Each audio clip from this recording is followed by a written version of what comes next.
بتائیے کہ کتنے 78 سال کے اندر پیٹنٹ ہیں جو پاکستانی یونیورسٹیوں کے اندر سے فائل کیے گئے ہیں. یہاں پر تو پی ایچ ڈی کے جو استاد ہیں وہ بھی پلیجرائز کر کے اپنے پیپر بھرتے ہیں, شاگردوں کے پیپر اٹھا کے اپنے پیپر دے کے تو اس کے بعد پی ایچ ڈی کلیم کر لیتے ہیں. تو ہم کس کی بات کر رہے ہیں, کون سی یونیورسٹیوں کی؟ دیکھیے ہماری جتنی یونیورسٹیاں ہیں ان کو 1/3 1/3 اف ناٹ ہاف کٹ کر دینا چاہیے. صرف چند یونیورسٹیاں رکھیں. مجھے بتائیں کتنے بچے ہیں جو اپلائی کرتے ہیں پورے پاکستان کے اندر اور ان کو یونیورسٹی میں داخلہ نہیں ملتا جب بھی وہ بیچلرز میں یا کسی بھی جگہ جانا شہزاد صاحب چاہتے قطر کلامی پچھلے 5-7 سال میں تو درجنوں اور کھل گئی ہیں.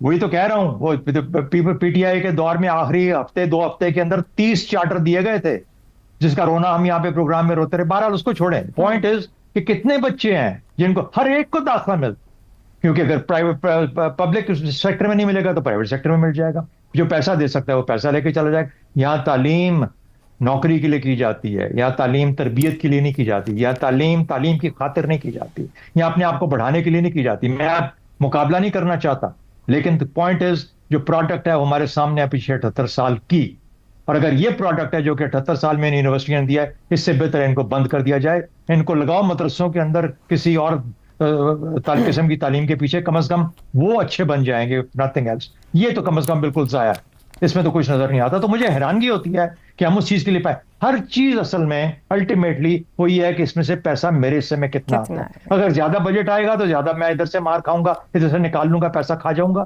ادھر جائے گا تو اس میں سے کھا جاؤں گا. تو یہ صرف اور صرف وہ سورسز ہیں جہاں سے کہ پیسہ پلفر کیا جاتا ہے اور کھایا جاتا ہے, اور کچھ بھی نہیں ہے. Result zero. جس ملک کے اساتذہ ہی, بدقسمتی سے مجھے کہنا نہیں چاہیے لیکن اگر ان پہ سوالات اٹھتے ہوں تو وہ پیچھے تعلیم کیا دیں گے کسی کو. دیکھو پہلی بات تو یہ ہے کہ یہاں کہیں کوئی کسی قسم کا بھی نظام نہیں ہے, اور یہ جو بات آپ نے کی ہے صرف آپ کا نہیں پورے عالم اسلام کا مسئلہ ہے, اور اس کا بیڑا غرق اللہ اس کو برباد کرے. شیخ الاسلام نے کیا تھا عثمانیوں میں, آٹومنس کا. اس بدبخت نے پہلا پرنٹنگ پریس جو ٹرکی میں لگا اس نے فتویٰ دے کے بند کرا دیا کہ جی کل یہاں قرآن بھی چھپے گا. اور پھر اس زمانے میں سنگ نظی, وہ آپ کو نہیں پتا پرنٹنگ کا, تو وہ پانی پھر ظاہر ہو جاتا ہے باہر, توہین ہوگی. پھر اس نے بند کرایا میڈیکل کالج کہ یہ مسئلہ اسلام میں حرام ہے. وہ کون بدبخت تھے؟ ایسے ہی لوگ آج بھی موجود ہیں. دیکھو بات سنو, ہمیں ایٹمی طاقت کا بہت شوق تھا, and there are reasons, لیکن علم اقرا سے شروع ہونے والے دین کا حال ہے یہ, اس کے نام نہاد ماننے والوں کا. اقرا پڑھ. اچھا علم سائنس ٹیکنالوجی جائے بھاڑ میں. جب کہا گیا پڑھ اور ساتھ کہا گیا علم حاصل کرو چاہے چین تک جانا پڑے, اتنے تسی فقہ تے حدیث پڑھن جانا سی. ہر علم ہے.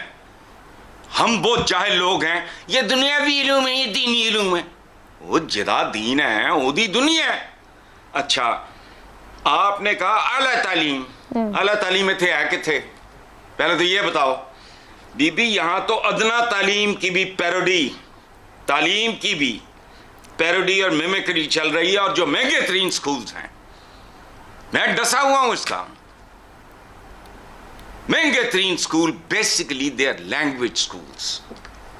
وہ آپ کو خوبصورت انگریزی پڑھنا پسند, باقی تو I have gone through all the textbooks, اس میں ہے ہی نہیں ہے. اور ایک آخری بات سنو جی, آپ اپنے ٹی وی چینلز اور وی لاگرز کی املا اور ہجے دیکھو, رونا آتا ہے, غلط ہوتے ہیں. اب کم از جنریشن کم تیار ہو گئی ہے, 20%. تو آپ لاسٹ جنریشن کی بات کر رہے ہیں. نہیں, ٹھیک ہے, بالکل ہو گئی ہے.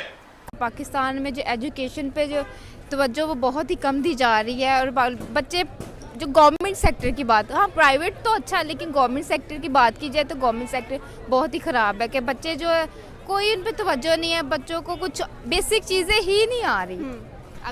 اچھا اگر ہم بات کرتے ہیں اس وقت انڈین ایجوکیشن سسٹم کی, تو ان کے جو 9th 10th 11th 12 ہے اس کو سیمیسٹر سسٹم کر دیا گیا. ہم یہاں پہ پورے سال پڑھ کے پھر بورڈ کے ایگزام دینے جاتے ہیں, لیکن اب وہ سیمیسٹر سسٹم میں پڑھیں گے. اور یہ بھی بات کی گئی ہے کہ پی جی سے لے کر 3 تک کوئی ایگزام نہیں ہوگا, 4th کلاس میں وہ جا کے ایگزامس دیں گے. اتنا انہینس کر دیا انہوں نے اپنے اس کے بارے میں آپ کیا کہنا چاہتے ہیں؟